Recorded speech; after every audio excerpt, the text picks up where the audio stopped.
Bonjour, bienvenue en acoustique avec Cédric. On reçoit aujourd'hui un artiste vraiment particulier parce qu'on s'est connus il y a très très longtemps dans les bars parisiens, dans les caveaux, dans les petites scènes. Et aujourd'hui, il a fait il a fait du chemin, il a un joli parcours. Sébastien Géus, bonsoir. Bonsoir Cédric. T'exagères, il y a très très longtemps. On est non mais bon. Allez, il y a quelques mois. Ouais, non mais c'est vrai que on s'est croisés plusieurs fois avec des aventures différentes, de musique, de voyage, Voilà, effectivement, tu étais là dans les événements que je faisais dans les bars et tout ça, et je sais que maintenant tu as un parcours, tu as fait du chemin. Tu as notamment collaboré, tu as participé à la comédie musicale 1789. Oui, entre autres, 1789, qui était une comédie musicale sur la Révolution française. Et j'interprétais le rôle de Robespierre dedans. Voilà. Donc ça a duré 2 ans, 2 bonnes années. Ouais. D'accord. Et comment est-ce qu'on passe de ça après sa carrière solo, à s'occuper de soi? Parce que c'est vrai que c'était quand même, une grosse machine. Et comment est-ce qu'après on arrive justement à passer de cette machine-là, entre guillemets, à quelque chose de beaucoup plus artisanal? Et c'est vrai que déjà quand on est dans un spectacle comme ça prend beaucoup de temps, beaucoup d'énergie, donc on s'investit 6 jours sur 7, donc on n'a pas forcément le temps de créer à côté, sauf de temps en temps dans les coulisses ou dans la loge, en tournée, on prend la guitare, donc on peut quand même faire un peu de musique pour soi, mais on n'est pas aussi disponible pour créer des nouvelles chansons, donc après cette expérience-là, j'ai eu besoin de revenir à la scène de façon plus simple, d'aller sur les routes, sur des scènes vraiment proches des gens. Donc on a créé avec Roxane Le Texier un duo qui s'appelle Lou Iéna. Roxane Le Texier faisait Marie-Antoinette sur 1789.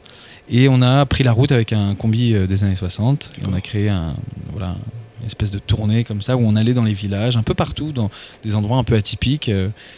Jouer sur des plages, dans des sites historiques, sur des bateaux.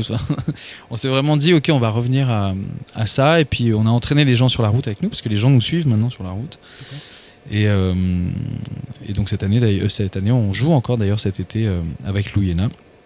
Mais après, j'ai une dynamique aussi de création, donc c'est quelque chose dont je peux pas me passer non plus. J'ai besoin à un moment donné de me poser, d'écrire un peu, ou d'exulter comme ça quelque chose que j'ai besoin de dire, ou si j'ai une inspiration, j'ai besoin de me poser, de gratter 3 accords. Donc c'est vrai que la guitare c'est pratique pour ça. D'accord. Ouais. Donc je sais donc que tu viens des Dom-Tom, de La Réunion. Ouais. Est-ce que ces origines-là, est-ce que ton île a une influence dans ton style musical ou pas du tout? Forcément, j'ai ramené dans mes bagages beaucoup de choses de La Réunion, parce que j'ai grandi là-bas jusqu'à 18 ans. D'accord. Après, je suis venu à Paris me former au spectacle. Et pendant un moment, je le sentais pas, en fait. Donc, je suis allé du côté du gospel, de la soul, du jazz, du rock. J'ai voyagé dans la musique. Et puis, dernièrement, il y a des influences comme ça qui sont remontées. Alors, j'aime beaucoup le maloya, la musique de La Réunion. Ce côté des percussions assez tribal, quelque chose qui est vraiment dans la terre, qui est assez puissant en fait. Et j'ai eu envie de glisser ça un petit peu, d'insuffler un petit peu ça à mes chansons folk en anglais. D'accord. Pour le nouvel album en fait, pour le nouveau projet que je suis en train de préparer, parce que je crois que j'ai besoin de me rassembler en fait. C'est ça.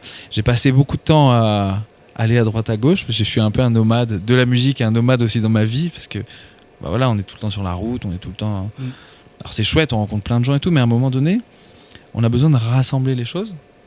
Et l'importance des racines, l'importance de la famille, l'importance de l'authenticité chez les gens qu'on rencontre, de se trouver soi. Et tu vois, donc la création par moi passe aussi par ce côté vrai que je ressens dans ce que j'ai pu vivre effectivement à La Réunion. Donc ce maloya ou ces percussions de La Réunion, bien sûr que je vais les intégrer autant que je peux. Et après, ce sera vraiment des petits ingrédients, quoi. Oui, d'accord. Ouais. Je fais la musique comme j'aime cuisiner. Je fais de la musique comme je cuisine, et je mets les ingrédients que j'ai envie au moment où j'ai envie. Mais le plat, je le prépare pas que pour moi, je le prépare pour les gens qui vont goûter. Donc c'est ça. Je fais un album pour essayer de faire du bien aux gens, essayer de faire passer un bon moment aux gens avec ma musique et les faire voyager. Voilà. Justement, en parlant de voyage, on va tout de suite écouter Sébastien en live acoustique, avec Cédric. J'ai aimé. l'équipe qui est là autour de moi a beaucoup aimé aussi. Et ma copine aussi, elle a aimé. Bah oui, hein, c'est la vérité. Voilà, donc maintenant, Sébastien en live en acoustique avec Cédric.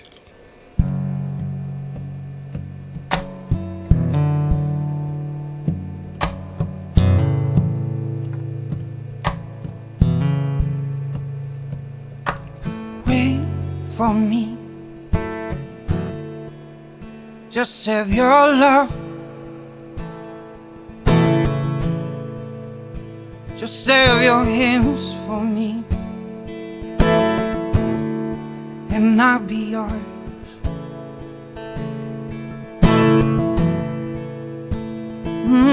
Wait for me, and we'll make a place. We'll build a dream for us with love and grace. If you don't believe me, if you don't give us a chance, how could we ever hear the sound from the sounds of our romance?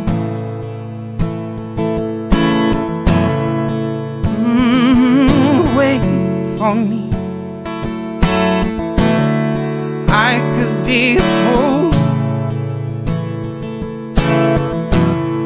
I could be a king for you. You're all that I dream. Oh, talk to me. Just say that it's true. It could be the story of me and you. If you don't believe me,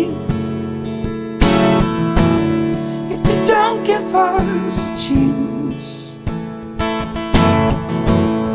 how could we ever hear the sound from the sounds of our romance?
Of our romance, from the sound of our romance, from the sound of our romance.